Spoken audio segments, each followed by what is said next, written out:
اجتماع جو شبنم کی طرح زمین پہ پڑے ہو اور ہر طاقتور تمہیں اپنے پاؤں تلے روند رہا ہے، کاش تمہیں پتہ چل جائے کہ تمہارے بغل میں ایک ایسا کتاب ہے جو زندہ کتاب. اسی طرح اقبال نے کہا کہ وہ معزز تھے زمانے میں مسلمان ہو کر اور تم خوار ہوئے تارک قرآن ہو کر. میں جناب بیرسٹر جاوید عباسی کو خراج تحسین پیش کرتا ہوں اور اس بل جو compulsory teaching of Arabic language in all educational institution, اس کی بھرپور اور مکمل تائید کرتا ہوں. اور مسٹر چیئرمین، یہ کانسٹیٹیوشن کی آرٹیکل 2، آرٹیکل 2A، آرٹیکل 31 اور آرٹیکل 227 یہ اس کا تقاضا ہے. اس میں لکھا گیا ہے کہ سپریم لا قرآن و سنت ہوگی، اور عربی زبان اس لیے ہمیں چاہیے کہ یہ قرآن و سنت کی زبان ہے. جب آپ نے سپریم لا قرآن و سنت کو بنایا ہے تو اس قرآن و سنت کی زبان سے آپ بے اعتنائی اور بے رخی نہیں برت سکتے اس کو آپ. اور مسٹر چیئرمین، میں پیپلز پارٹی کے سابق چیئرمین جناب ذوالفقار علی بھٹو کو خراج تحسین پیش کرتا ہوں. انہوں نے کانسٹیٹیوشن آف پاکستان میں آپ کو بتا دینا چاہتا ہوں آرٹیکل 31(2)A میں لکھا ہے، یہ ذرا مسٹر چیئرمین سن لیجئے. The state shall endure as respect of Muslim of Pakistan. A. To make the teaching of the Holy Quran and Islamiyat compulsory, to encourage and facilitate the language of Arabic language, the teaching of Arabic language, the learning of Arabic language, and to secure correct and exact printing and publishing of the Holy Quran. جناب ذوالفقار علی بھٹو صاحب نے جب یہ دستور بنا رہا تھا، انہوں نے آرٹیکل 31(2)A میں یہ کھل کر لکھا ہے کہ یہ ریاست کی ذمہ داری ہوگی کہ وہ عربی زبان سکھانے کے لیے اقدامات اٹھائیں، قرآن شریف کی درست تلفظ کی ادائیگی اور کی صحیح پرنٹنگ کے لیے وہ اقدامات اٹھائے گی. مسٹر چیئرمین، میں لوکل زبانوں کے ساتھ اس کا کوئی کلیش نہیں ہے.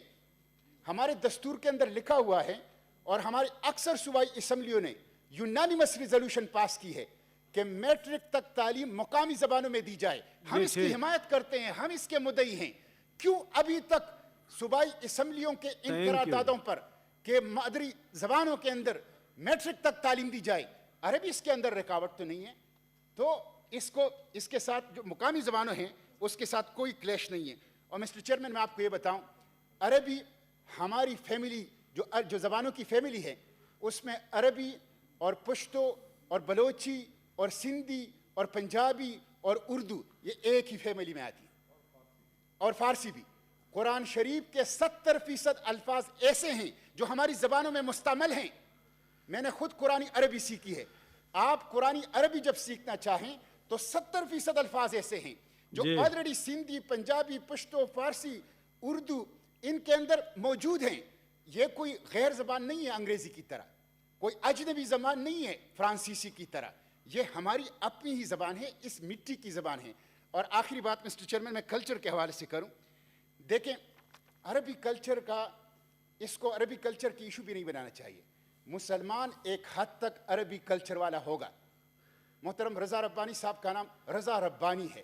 ہم ناموں کے حوالے سے امت مسلمہ جہاں بھی ہوگی وہ ناموں کے حوالے سے احمد، محمد، رحمان اور اسی طرح عبداللہ، یہ عربی نام. یا آپ دنیا میں کسی ملک میں چلے جائیں، اس کے مسلمان جہاں بھی ہوگا وہ اپنے ناموں کے حوالے سے ایک عربی کلچر رکھے گا.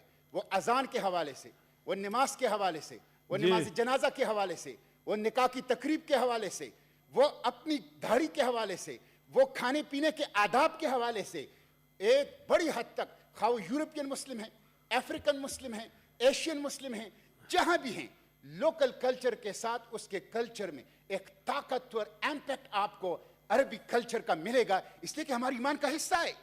اگر آپ مسلمان ہیں تو آپ کے نام سے، آپ کی نکاح سے، آپ کی جنازے کی تقریب سے، آپ کی مختلف سماجی اقدامات سے یہ چیز واضح طور پر جھلکے گی. تو میں اس کی حمایت کرتا ہوں چیئرمین، یہ ہمارے دستور کا تقاضا ہے اور اس کو ضرور جب ہم بچوں کو عربی زبان سکھائیں گے آپ دیکھیں کرائمز ختم ہو جائیں گے.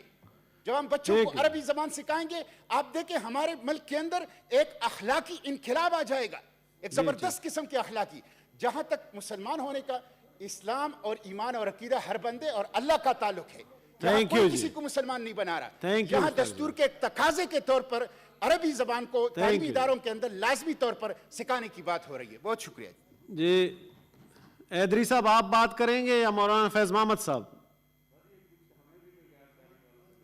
نہیں بات کرنے کے لیے میں کہہ رہا ہوں بل پہ کبھی ڈیبیٹ ہو. جی